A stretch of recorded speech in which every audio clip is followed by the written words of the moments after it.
This is pretty interesting. A New York Times article, or we'll call it an expose, that was just released is actually calling out Israel on secretly targeting U.S. lawmakers with an influence campaign on the Gaza war. Now, this is not shocking to me. What is shocking to me is that the New York Times reported it. It makes me wonder if they're trying to redeem themselves for the bad articles that they've had since the start of Israel's assault on Gaza. Kind of makes me wonder about that. But this is really informative. And I also was kind of surprised that Joy Reid actually decided to call out Israel for this. So we're starting to see some things with mainstream media. Maybe MSNBC is like, well, damn it, CNN did 2 investigations where they found where Israel was lying. We got to do something. So here is Joy Reid commenting on this New York Times article where they reveal how Israel had created fake accounts. Let's get into this, and then we'll get into a little bit more detail in the article. Turns out it isn't just our enemies unleashing influence campaigns on U.S. public opinion, but apparently our allies as well. The New York Times is reporting that Israel organized and paid for an influence campaign last year that targeted U.S. lawmakers with pro-Israel messaging, using hundreds of fake accounts that posed as real Americans on the app formerly known as Twitter, as well as on Facebook and Instagram to post pro-Israel comments about the war. So let's pause here, guys. This is something I've been trying to warn people about. Do not respond to those accounts on social media. Some people are being paid for sending that information. So just ignore them. It's the best thing you can do. Don't respond to the Zionist accounts, the racist attacks that's coming from those accounts. Don't respond to it. It's a scam. It's a game, right? So some of them are paid to do it. And some of those accounts, they're posing as real people, but they're not real people. The war. The campaign was commissioned by an Israeli government body that allocated about $2 million to the operation beginning last October. The accounts focused on U.S. lawmakers who are Black and Democratic, including House Minority Leader Hakeem Jeffries and Senator Raphael Warnock of Georgia, with posts urging them to continue funding Israel's military. Seems like the political marketing firm that carried this out knew that young Black Americans are some of the biggest and loudest opponents of the war. Though it's not clear why they thought politicians could change their minds more than the actual images on their phones. Now, let me tell you how they have exposed themselves with what she just said, right? So Joy Reid, she just told you that young Black Americans are the most vocal and outspoken against the war in Gaza. But it was just a month ago where MSNBC said that the Black students particularly were not protesting. We're not at encampments. And I told you that wasn't true. I said there are Black students there. I showed you multiple videos, right? But now they're saying that the Black student, that the Black, when they're talking about the younger Black people, that's what they're talking about, are the most vocal, when just a month ago they told you that they weren't. Which is it? Interesting. So they are targeting Black lawmakers. The Times also reports that this operation is the first documented case of the Israeli government organizing a campaign to influence the U.S. government. But get this, the other countries that are believed to back similar influence campaigns like these are the United States, as well as Iran, North Korea, China, and Russia. Nice company we keep. Luckily, the campaign had minimal impact and was sloppy in its execution. To no one's surprise, it still remains active on Elon's X. But this is only the tip of the iceberg in terms of the Israeli government's alleged interference. A joint investigation by The Guardian and the Israel-based magazines Plus 972 and Local Call reveals how Israel has run an almost decade-long secret war against the International Criminal Court. The country deployed its intelligence agencies to surveil, hack, pressure, smear, and allegedly threaten senior ICC staff in an effort to derail the court's inquiries. How is this even legal? How is this even allowed? So you see, this is going back. We're talking about a 9-year war on the ICC exposed. So notice now some of the mainstream media outlets are starting to turn against Israel, whether it's the New York Times, whether it's the Guardian. Notice what they're trying to do. And I wonder if it has something to do with what is happening to the Washington Post. For those who are not aware, the Washington Post, they have announced that they're going to have to make layoffs because guess what? People don't want to read their articles anymore because guys know that you're just writers for the State Department. You just repeat the State Department narrative. That's it. And people want truth. People want substance. People don't want something that is just regurgitated from State Department voices like Matt Miller and John Kirby. So I wonder if that has something to do with it, because they notice that they are losing viewership. And we've talked about this as well with MSNBC and CNN. The ratings are down because people know that they're being lied to. Let's go on. And dissuade the ICC from filing war crimes charges against Israeli officials. Israeli intelligence captured the communications of numerous ICC officials, including the current chief prosecutor, Karim Khan, and his predecessor, Fatou Bensouda. Surveillance was ongoing in recent months, providing Israeli Prime Minister Benjamin Netanyahu with advanced knowledge of the prosecutor's intentions. To be clear, it is never a good time to be accused of conducting a shadow war against the ICC. But this news comes at a critical time. Netanyahu is preparing for the rare honor of being invited to address a joint meeting of the U.S. Congress, something the top 4 congressional leaders of both parties signed off on. The address could happen in the very near future. And while several House Democrats, as well as Senator Bernie Sanders, have vowed to skip Bibi's address, among the leaders welcoming the Israeli premier will be House Minority Leader Hakeem Jeffries, one of the lawmakers targeted by Israel's influence campaign. Well, yes, Hakeem Jeffries was targeted, but Hakeem Jeffries proudly has taken money from the Israeli lobby. We're going to show you some receipts there in a second. So I don't want you to hear this and think that Hakeem Jeffries was some type of victim. Okay. He said so himself that he would consider Israel to be the 6th borough of New York. So he's no victim. As well as Senate Majority Leader Chuck Schumer, who back in March called on Israel to hold new elections because Netanyahu had, quote, lost his way. Awkward. And that's tonight's readout. You're supposed to say it like this, Joy. Awkward. You're supposed to say it like that. Awkward. Anywho, let's go into this article a little bit deeper here. Let's bring this up. This is the article that she is referring to, this New York Times piece that was just released.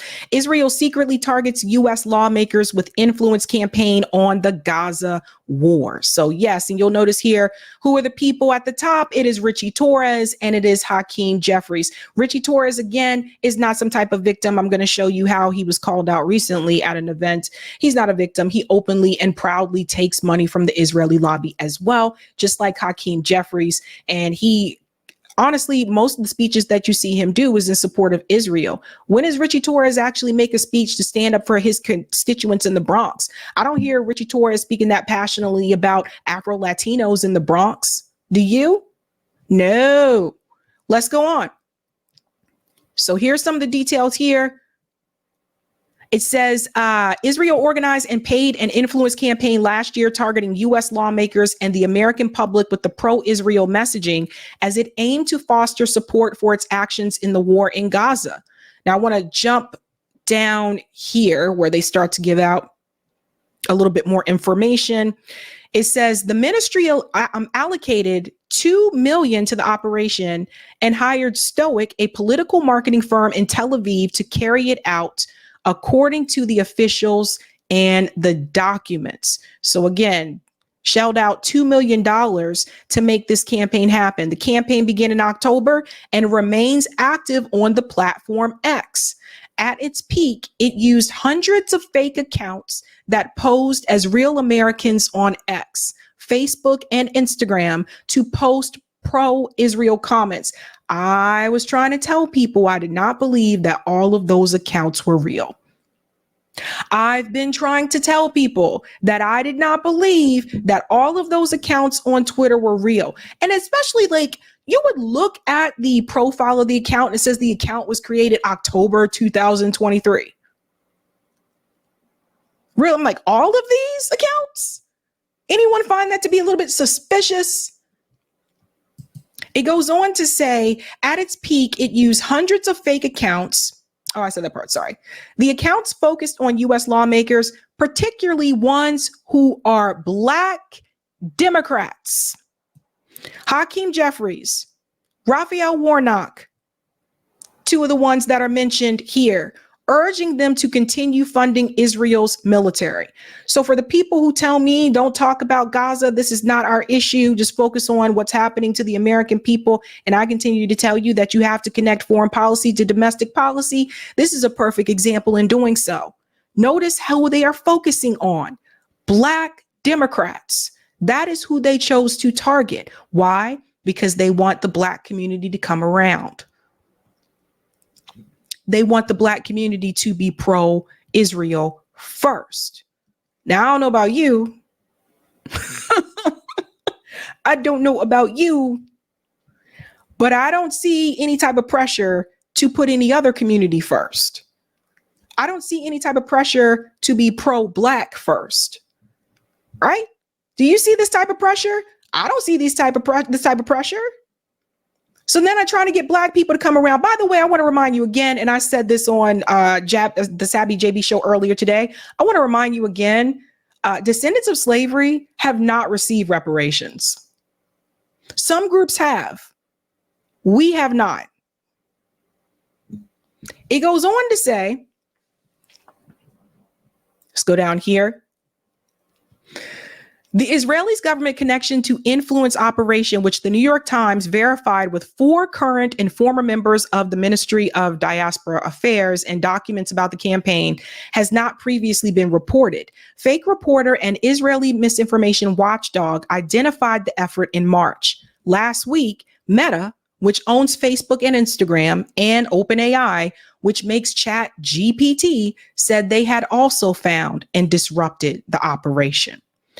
The secretive campaign signals the lengths Israel was willing to go to sway the American opinion on the war in Gaza. Isn't that just disgusting, you guys? That's disgusting.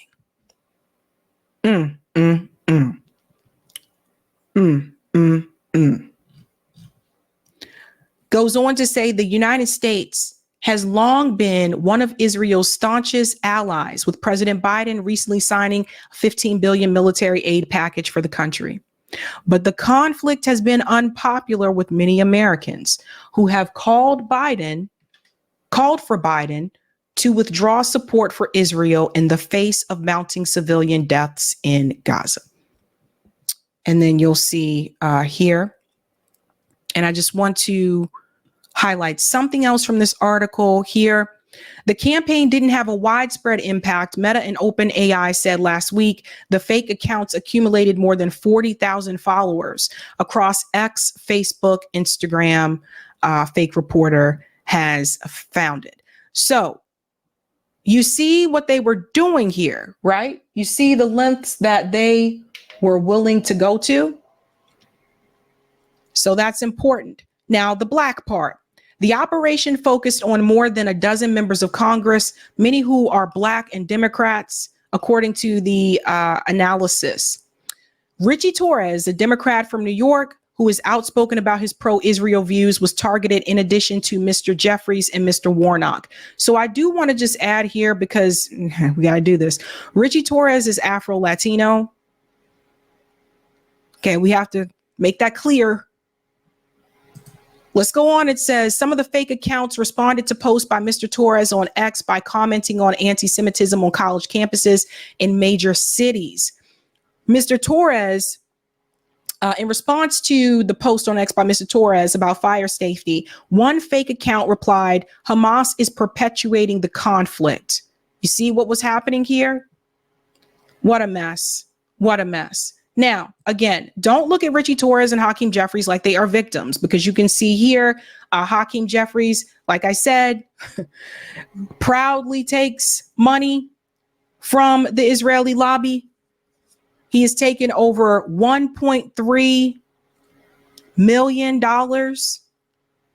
from the Israeli lobby. Hakeem Jeffries, Track APAC has been tracking all of this, right? So you can follow them on Twitter and you can see this, but proudly takes that money. So he's not a victim.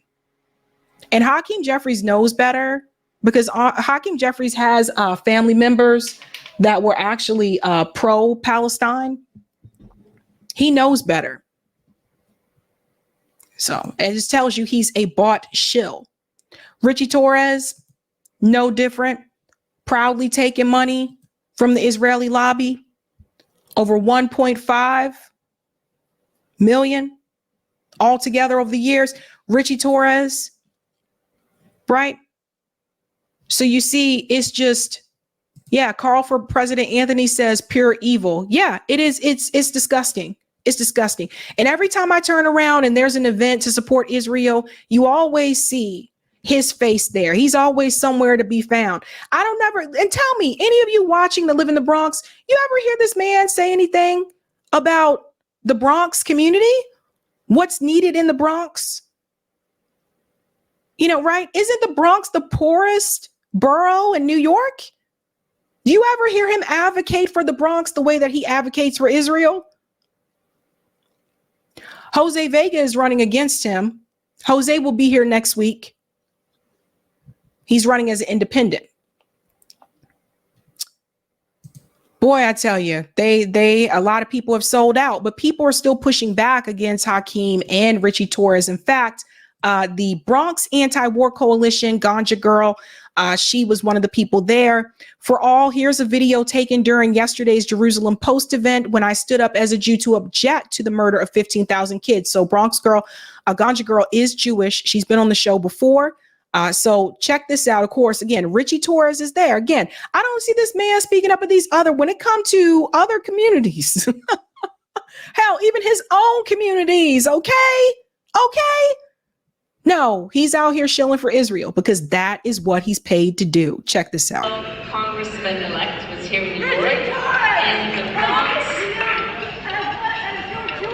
Slam it, Nazi!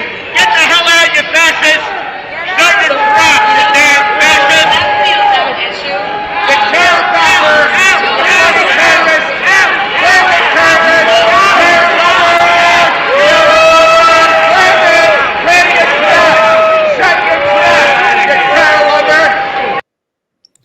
So it appears they only want to like some Jewish people, right? And as she says, his community is APAC. Crazy, isn't it? Crazy, isn't it? Poorest district. But there is some good news. There's some good news, not with those guys. But I do want to show you something else that happened today. Shout out to Brighton PSC for announcing this news, because there are some wins that are happening. They may be small wins, but I do want to acknowledge them. Brighton Council Planning Committee have just voted unanimously to refuse the L3 Harris Arms Factory extension, a massive victory for community resistance and organizing. Check this out. Just in case anybody hasn't heard, inside this building today, Brighton Council voted against the extension of L3 Harris.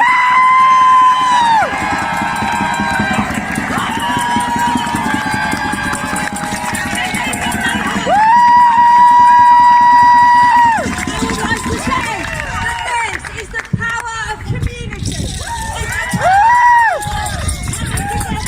the power of people refusing to tolerate those people who are complicit in genocide. It's the power of people refusing those who profit from the deaths of Palestinians. We can come together and we can win.